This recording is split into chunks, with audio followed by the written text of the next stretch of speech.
Welcome back. I guess Indian gurus have been in vogue over recent years in the West. The Beatles introduced us to the Maharishi. The Orange people blindly followed the Bhagwan. But there have been others far more credible and far more respectable. My next guest is a Bombay lady whose following is growing around the world.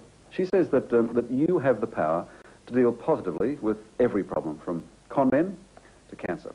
All you have to do is know how to tap into it, to tap into that power. Would you please welcome the lady acclaimed as India's greatest living saint, the mother of Sahaja Yoga, Shri Mataji.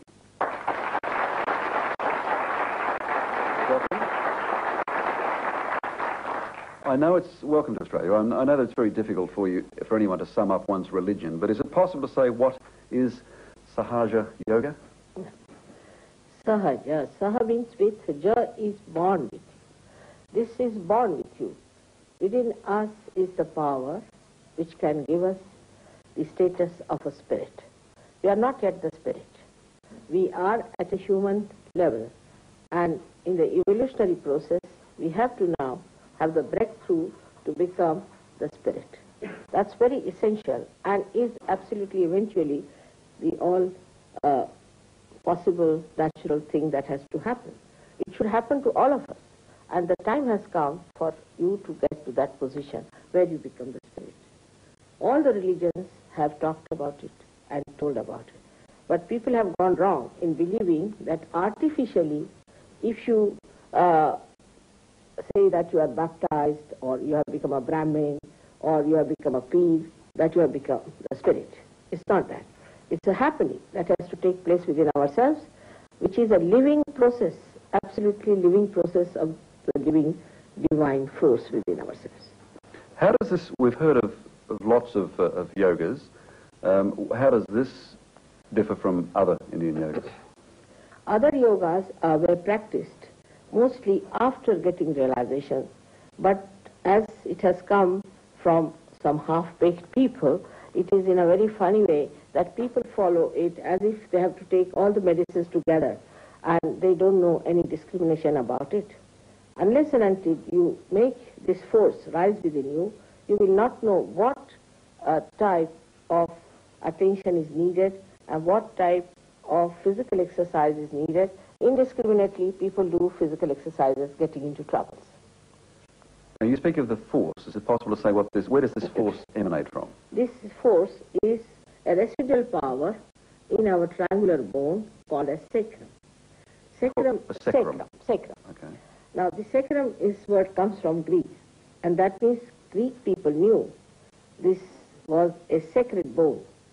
It rises from there, passes through our 6 centers, piercing through our fontanelle bone area, and you get the cool breeze of the Holy Ghost coming out of our head. That's what Christians refer to as... Yes. I mean, Holy Ghost, what is the Holy Ghost? Nobody can explain, but Holy Ghost is very simple to understand. This is the reflection of the Holy Ghost within us. Holy Ghost is the desire of God. God himself watches the working of the desire, and the desire is that we all should become the spirit. And this desire is reflected in our triangular bone in 3.5 points. Is this the central nervous system? No, it is in the triangular bone. This is the 4th force within us. Okay. We have sympathetic nervous system, left and right, and we have got autonomous, that is an autonomous nervous system, and parasympathetic, and we have also central nervous system. Now this is the system which is not yet working. It is still in the triangular bone. When it rises, it gives you a new dimension of the spirit.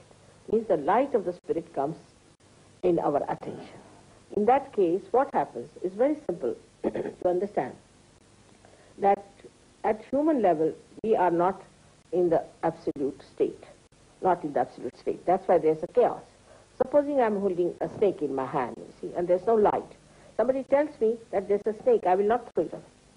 I would not like to listen to anybody's advice about it. But if there's a light, I'll throw it away. In the same way, when you become the spirit, the light of the spirit guides you.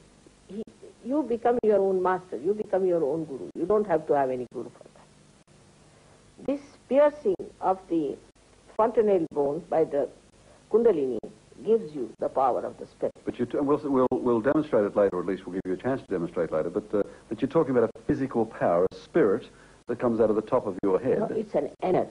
An energy, all right. It's an energy which comes out of your fontanelle bone area, touching the spirit. But the spirit actually resides in the heart.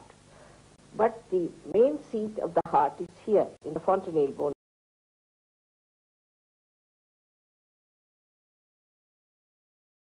area.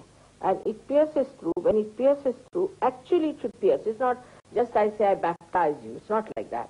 It has to pierce through that, and you have to feel the cool breeze of the Holy Ghost on top of your head. Is it there now? Yes, it's there. Can I feel it? I don't know if you'll feel it or not, because you'll have to have that sensitivity. Now, you see, all around, also that all-pervading power is there, which makes everything vibrate. But this energy can be felt only when you have got that realization. Then what happens that all your centers on your fingertips become sensitive.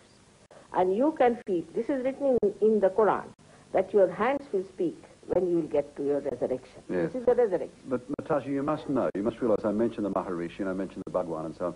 You must live with the skeptics and the doubters because Of course, I'm living with them all the time. The con men who've come Yes, before you. Yes. Now, firstly, you see, the great mistake we commit as far as going to gurus or to anything that is religious is that you cannot pay for God. You see, it's a living process of a living God. Now, supposing you want to sprout a seed, how much money do you pay to the Mother Earth? It's a very simple thing, but people don't understand. They think that they can purchase everything. You cannot purchase God. A simple method, if you apply to all of them, they will all run away. Yes. Now, again, I read that that this spirit, this power you speak of, can deal with, as I said, I mentioned the comment, but can deal with cancer, can Yes. deal with AIDS. Yes. I've had some Australians talk about their children being heroin addicts and eliminating Yes, heroin. of course it with can. this power. It does. Because, see, I'll show you now. This is the center. We can say this is the medulla oblongata, or we can say this is through which the central canal is passing. Now, the center is inside here. Now, when we are in the imbalance, say we go too much towards the left side, means we become too emotional or do all kinds of wrong, nonsensical conditioning. Then, or if we go too much to the right, in the ego and all that, you see, then we break this. Once we break this, what happens? That the center becomes constricted and the energy becomes constricted. Slowly it breaks the relationship with the head, with the whole, and it becomes malignant. When it becomes malignant, it starts overpowering other cells. And that's how cancer is set in.